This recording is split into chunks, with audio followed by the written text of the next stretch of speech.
Hi everyone, welcome to StudioJake. I, of course, am your host, Jacob Airy.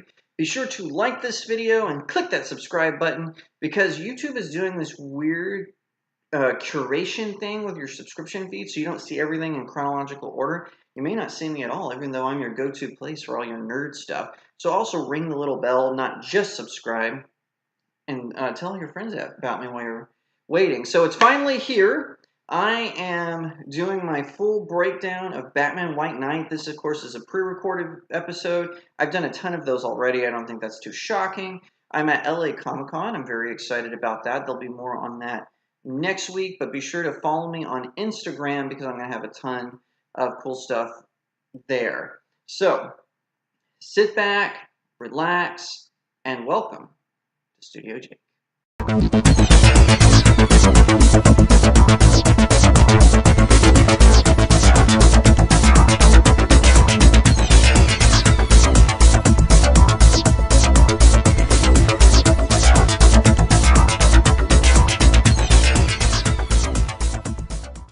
Okay, so what I have here is the DC Black Label Batman Day version of Book 1. Now, obviously, this wasn't originally a DC Black Label when they first printed it. They were toying with the idea of making the story canon. Thank God that it started out as an Elseworlds. Batman White Knight. So what do we know about it? I'm going to explain a little bit. So Sean Gordon Murphy is the writer, primary artist, and he did all the covers, as far as I know. And of course, he's got some backup from a couple other artists. And that's so cool now. Batman, created by Bill Finger, is on there, or I should say, Bob Kane with Bill Finger.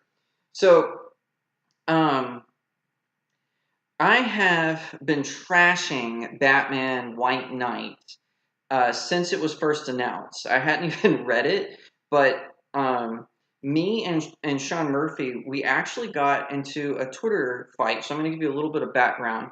Before White Knight came out, when I first heard the title, I thought that was a little weird because during I believe it was the Grant Morrison days. Correct me if I'm wrong. I'm trying to remember if it was Grant Morrison or a different writer, but when Dick Grayson was Batman during just prior to the New 52, Batman had been missing. Red Robin was looking for him. Dick Grayson became Batman, and Damian Wayne became Robin.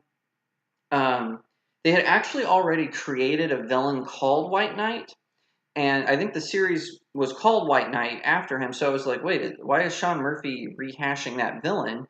And I thought, oh, well, maybe. But then it turned out it wasn't like that. So he did this interview where he said he was going to include like a bunch of intersectional politics in it. So I wrote a response sort of article on the Daily Wire. I believe I called it "Batman is about to be infected with the SJW virus," and I actually took things that Sean Murphy said in the interview and said why he was wrong about some of the things he said, and because he described what the Joker was going to be like, and so he actually read my article. I know it's shocking actually reading someone who disagrees with the article, but he actually read it, and so he called me out on Twitter, and I think I had tagged him because it was about him, and he's not verified on Twitter at the time. So he and I actually got into an argument back and forth about Batman, about should artists be allowed to input their political stuff. Now, I'm all for it. If an artist wants to put their political crap in their stories, certainly Batman 10 Nights of the Demon does this, but they do it in a way that's nuanced, it's simple, it makes sense. But the way Sean Murphy was saying he was going to do it, he was just saying, I'm just going to go for it. So he said, just wait and read it and tell me what you think. And I was like, okay, fair enough. So I did. I waited and I waited.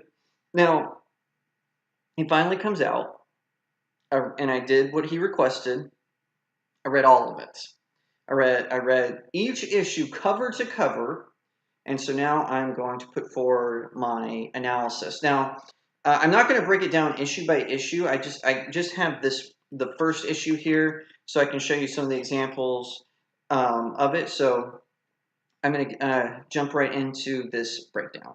So the first part of my breakdown is I'm going to say what I like about it, because I don't believe in absolutely slamming something unless it's complete and utter, not even garbage. It's worse than garbage. So I'm saying I don't believe in absolute. So I'm gonna say some things I do like about it. So first off, Sean Murphy is a fantastic artist. I mean, I love. This is Jack Napier, so this is the cured Joker. We've got Batman in chains right here as well. Batman's locked up in Arkham, and so it goes 1 year ago, and all of this chaos is happening. He draws out like this elongated fight between Batman and the Joker. He has this full sheet of Batman slamming the Joker to the ground. Um, all this is really good art wise. I love his artwork. He did Scarecrow Year One a couple of years back. Loved it. No complaints about that. He just did the art. He didn't write that story. But DC is doing this thing now where before comic books was really different. So you had Stan Lee, who was the idea man at Marvel Comics, and you have Steve Ditko and Jack Kirby, who were the artists and more of the specific writers. Now, I'm not saying Stan Lee didn't write things. Obviously, he did. Same thing with how Batman was set up. Bob Kane was the idea guy, and then Bill Finger and writers like Jerry Robinson, they came in and actually did the heavy lifting. So, Bill Finger, he created Gotham. So, Bob Kane came in and says, "Hey, I have this idea for this character." Bill Finger illustrates him, and him and Jerry Robinson and a couple other writers, they write some more of the stories. And Bob Kane would come in and say, "Hey, I have an idea for a villain with a clown." And then Bill Finger went to work. I know Jerry Robinson, it's very apocryphal who actually created the Joker, but anyway, so that's how it used to work in DC. You had idea people, then you had writers and artists, but now to save money, they're doing this thing where they want the artists and writers to come together, and that's kind of becomes problematic. So, but as far as Sean Murphy as an artist, he's a fantastic artist. The premise is really cool. So it's kind of a bleaker Gotham that we saw kind of pre No Man's Land era, just before the New 52 and the Final Crisis, or I should say right after just before the Final Crisis and going into the New 52. More of a bleaker. One twist that he kind of has on this is Jason Todd is the first Robin, not Dick Grayson. So I kind of like that aspect of it. So Dick Grayson isn't the first son. It's Jason Todd, and so I thought that was a really neat trick that he pulled. Um, I I also like the Easter eggs he plants in a lot of these stories. So like here's a illustration of Joker in his Arkham cell, and you see he's got like a bunch of Easter eggs to the Killing Joke, or I'm sorry, to Batman 1989 movie with Michael Keaton. He's got Batman the Animated Series. He's got the alarm clock with kind of the Denny O'Neil era Batman story. He's got Batman right there. He's got Batman on a plane. Got the Joker with the elongated gun. Some cool looking stuff. He's got again Batman the Animated Series. I don't know if you can see in the corner there, but so I do appreciate that. Very interesting dynamic there. So that about covers what I like about it, and now we're going to go in what I don't care for. What I don't care for. Now, again, I'm not going to do like a multi-layered breakdown of all the issues. That's not going to happen. So here's my thing. The story sucked. I'm just going to be straight with you. This is what's sad is it had such great potential because of what I said just a few minutes ago. It had such a really good starting jump off point, and but even right in the first issue, we get into some problems. So it starts off. Jack Napier pulls up in this Batmobile, and this is kind of a rendition. This is like an early, or I should say, a more modern version of the Batmobile. And in other issues, they have actually different Batmobiles coming. And so then you see 1 year ago, prior to Batman being locked up by Jack Napier, and he says, "Batman, I need your help." So Joker is kind of on this massacre. Batman's kind of acting a little wild and crazy. Barbara and Nightwing are trying to get him to slow down, take a breath, all this stuff, but Batman's just acting like out of control. He even like knocks down like an innocent security guard. So he finally catches up with the Joker and he gives him like a full on beating, and the cops, Nightwing, Batgirl, they don't bother to stop him, and like people are filming it with cameras.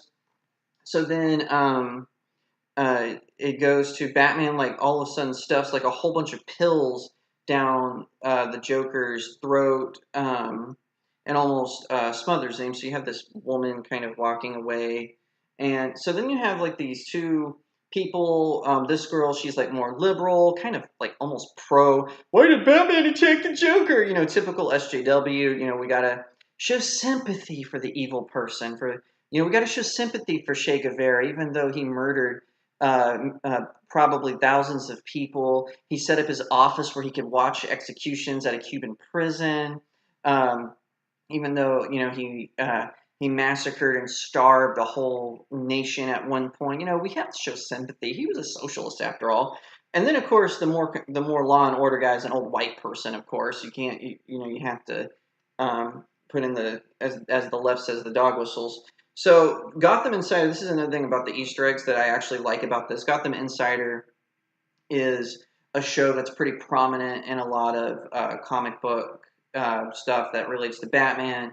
In Batman the Animated Series, Gotham Insider, I believe it's featured really prominently in the last season as a talk show that talks about Batman things and whatnot. So the Joker is here, and he's in the hospital after his little attack. Barbara confronts Gordon, and then Dick and Barbara confront Bruce about his wild behavior. And you find out, oh, it's so sad, Alfred's dying. That's why Batman is acting out of control. So here's the thing.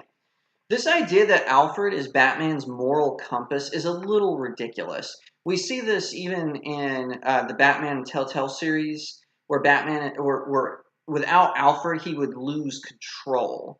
I find this very problematic because if you especially read the early days of Batman before, now I'm not talking about the early like the 1930s and 40s. Those were very dark. Batman gunned down villains. I think in one issue he actually hung someone. So I'm not talking about that, but I'm talking about in the 50s before, but when he kind of was starting to transition more from a pulp character more into a generalized kind of detective, and obviously in between. Obviously between the 50s and the 60s, Batman was more of a detective. Now, Alfred wasn't even created at this time. Robin was, but not Batman, or not Alfred. But it's Batman who spells out the moral code for Robin. And again, this is pre-Alfred days. So Batman had a moral compass before Alfred even existed.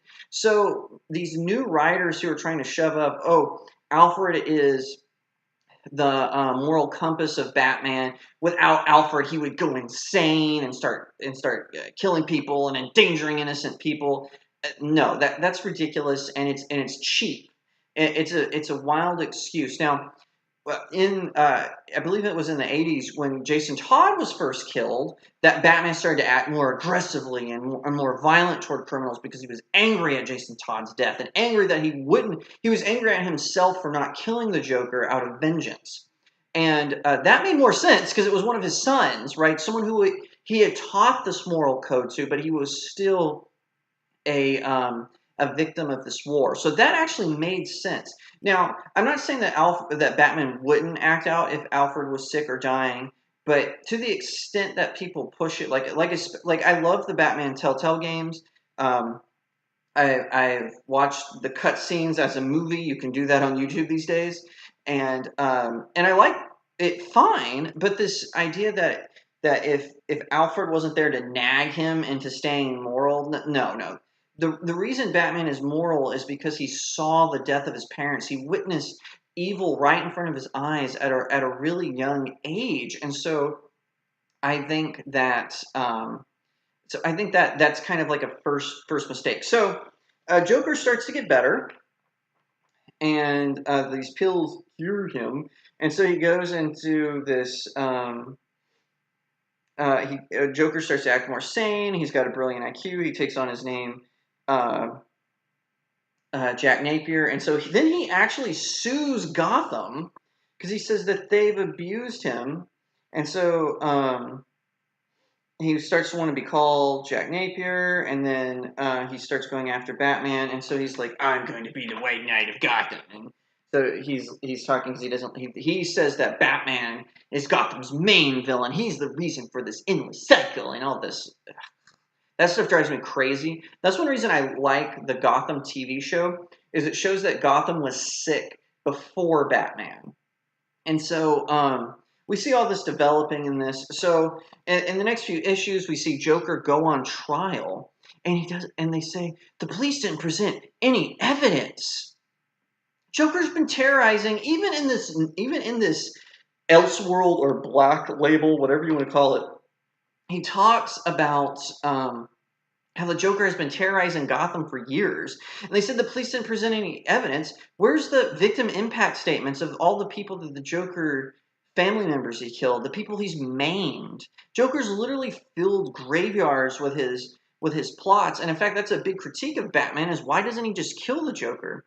And say what you want to about Batman's moral code, but he convinces a jury with a single speech that he's an innocent man and that he's a victim of Batman. And so the jury finds him not guilty. Boy, it must have been a whole bunch of millennial socialists like Alexandria Ocasio-Cortez. I just don't think that is believable. Now I understand it's comic books. Comic book logic is a little weird sometimes, but come on, that's a leap. I mean, that's like finding Charles Manson or Jim Jones or heck, even Bill Cosby innocent. I mean, come on. I mean, we're not talking about a conspiracy theory like the Clinton kill list here. We're talking about a man who has terrorized people for generations, and and so he does a little speech on the stand, and he's going to get set free. So then we find there's not one, but there's two Harley Quinns.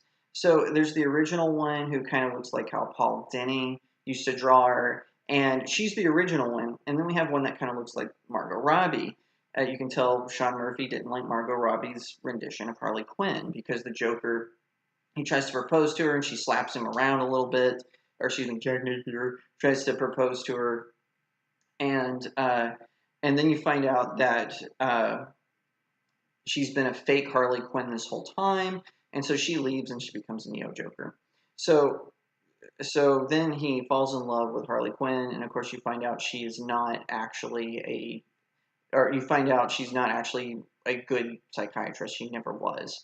Now I'm going to give some spoiler warnings because I'm going to be revealing some details about the plot that you may not want to hear. So some spoiler warnings, but I'm going to continue with my breakdown. So, long and short of it is, as Napier, he uses Clayface and technology from the Mad Hatter to take over the minds of the Arkham inmates, and he makes them go crazy. And of course, he knows Batman's in a weakened state, so Batman, of course, when he arrives, he kind of goes a little crazy, and this makes him look really bad. At one point, he blows up the Gotham Bridge. Now, here's another problem I have with this story. So, Barbara and Rick, they're changing his name. DC Comics is changing his name because they're idiots. Anyway, continuing on. Dick Grayson and Barbara, they start to get angry with Bruce. Now, in the first issue, they know that Alfred is suffering, and as a result, Bruce is suffering. So they betray Bruce because Napier forms like the strike force to combat, because he says vigilantism has failed Gotham, so he creates the strike force. Barbara and Dick join it, and they even help Gotham police steal some of Batman's Batmobiles, and you find out that there's a bunch of other conspiracies going on. So, like, anytime Batman, there was some collateral damage, like buildings being destroyed in Gotham City as a result of Batman's battles, you find out that the rich in Gotham, oh, those evil rich people, they've been buying up the land cheap and rebuilding it. And Bruce Wayne gets kind of mad at this. And I'm also going, wait, what? Bruce Wayne is the world's greatest detective. Why wouldn't he have known that this has been going on for years? So, what also troubles me is his relationship with Jim Gordon gets really strained because of Jack Napier. And it's like after just a few conversations with Jack Napier, all of a sudden Gordon is just going to accept that he's changed. No, come on. Now I get the politicians because in the series the politicians kind of lined up, but all of Batman's allies are acting way out of character. Again, I know it's Elseworlds or Black Label or whatever you want to call it. I get it, all that, but still, come on. This is getting a little out of hand. How quickly they betray Batman, and it actually leads to Batman getting arrested. Now, during all this, Batman keeps having flashbacks to. This incident where the Joker apparently kidnapped Jason Todd when he was Robin and mentally torturing him for a week, and then Todd broke down, and so the Joker actually set Jason free, but Jason didn't go back to the cave, and so all this time Batman's thought that Todd is dead, like he was in canon, but so Batman and Joker kind of have like this understanding, and the Neo Joker, who was the second Harley Quinn, she creates this. She rescues Mad Hatter, and she uses him to control the villains. And you find out that Thomas Wayne was part of Operation Paperclip, which was bringing Nazi scientists after World War II over to Gotham. And Mr. Freeze's father was one of these Nazis. And so Thomas Wayne is. So I honestly think that Sean Murphy probably changed the last comic because he immediately backtracked between the last two issues. He starts to tie up these loose ends in really neat bows and tries to bring everything back. And so the last two issues are actually okay because he kind of brings all of this back. But still, it's just kind of like Batman gets nerfed at every single angle, and it's just you don't actually feel sorry because the main character is actually the Joker. You don't actually feel sorry for the Joker. You feel sorry for Batman, and maybe that was his aim, but he certainly didn't make that very clear. So, why was it so popular? So after everything I've said about it and whatnot, so why was White Knight so popular? So here's why. You see that? That's from The Nerdist. Unlike anything we've said before, The Nerdist. Reviews like this were coming out from comicbook.com, comic book resources, comic book online, pretty much any kind of comic book outlet was talking about how great this series was, when in fact it wasn't that great. One of the things that was praised for was its originality. There's nothing original about it. I guess the only thing you can say is Jason Todd was the first Robin. Okay, so it's a comic book, so not everything is going to be original, but he stole. Okay, I won't say stole, but he definitely borrowed a lot of tropes from other stuff. So Alfred is sick, like I said before, and he eventually dies. I gave you a spoiler warning earlier. You knew this was coming. He's dying of McGregor syndrome, which is from the worst Batman film of all time, Batman and Robin. Who's trying to cure him? Mr. Freeze. Also inspiration from Batman and Robin, the worst Batman movie ever. So he has one of the Batmobiles is the Tumblr from the Dark Knight trilogy. And again, I think that actually was more of an Easter egg than it was, but maybe the Batman is a bad guy. Haven't read that before, except in the mainstream. This is an ongoing debate. I think even recently in New 52 Detective Comics, he and Batwoman have this conversation about um, whether his endless war on crime is actually helping or hurting. Even the terrible animated series The Batman had this when he was fighting Mr. Freeze. Imagine that. Okay, so this idea that the Joker is really some super genius, and if he just got rid of his giggles, he would be something good. Come on, we've seen good Joker, we've seen all this. There was nothing original about it.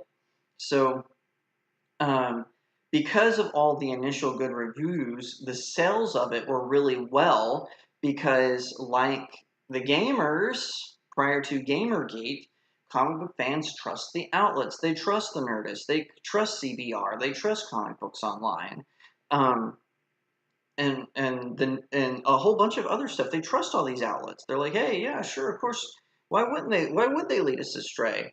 But they would, because anything that pushes an agenda, like Batman White Knight, clearly does.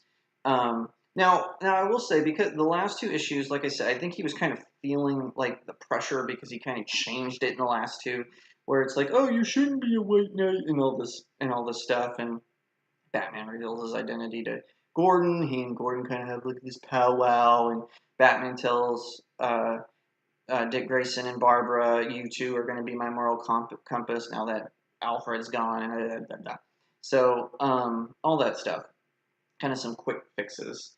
Um, you know, I think this is, to me, this is a perfect example of comic book gate, or comicsgate, as Martina Mercoda calls it.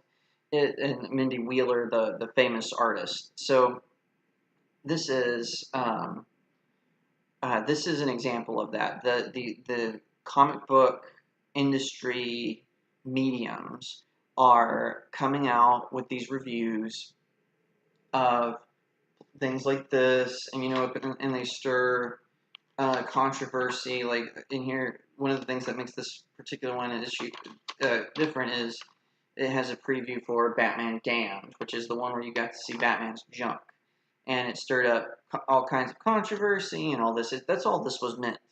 And the outlets go right along with it. They give them good reviews and say how wonderful they are.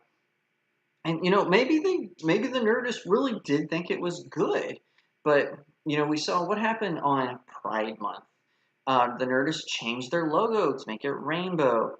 And listen, a lot of these places I get most of my news from some of these outlets, from CBR, from Comic Books Online, from not the Nerdist anymore. They've gone way to the left. But we've got to, as consumers, as people who buy this, who go to your local comic book shop, who go to conventions like I'm at right now at the LA convention, when we see like stuff like this, we don't have to put up with it. And Sean Gordon Murphy, he's been given basically another chance because the sales of this were so good. Like I said, it's because the initial reviews were good. He's been giving another chance, so now he's doing a sequel to White Knight. I don't know if it's a direct sequel, but it's definitely in the same style, where he's going to do Azrael. Why not? He's already ruined Batman, Mr. Freeze, Jim Gordon, Batgirl, Nightwing, Robin. He's already ruined all of those characters. Why not give him Azrael too? So, maybe, do you think I'm wrong? If you think I'm wrong, let me know in the comments section below. I'll be happy to hear you out at least. Not saying I'll agree with you. I'm not saying you'll change my mind, but I'll be happy to hear you out. Let me know what you think. All right, that's all the time we have. That's my case for why Batman White Knight is perhaps one of the worst Batman series ever written.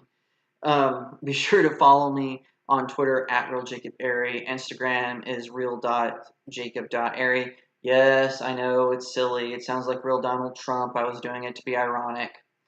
Follow my blog at jacobairy.blog. I'm almost to 5,000 subscribers on my blog, so help me out there just like you're helping me out here. head over there. My Facebook is author Jacob Airy. Of course, you can find my political writings at thedailywire.com. Don't forget to subscribe here, share out this video, give it a like, and I'll see you next time right here on Studio Jake. One more thing before we go.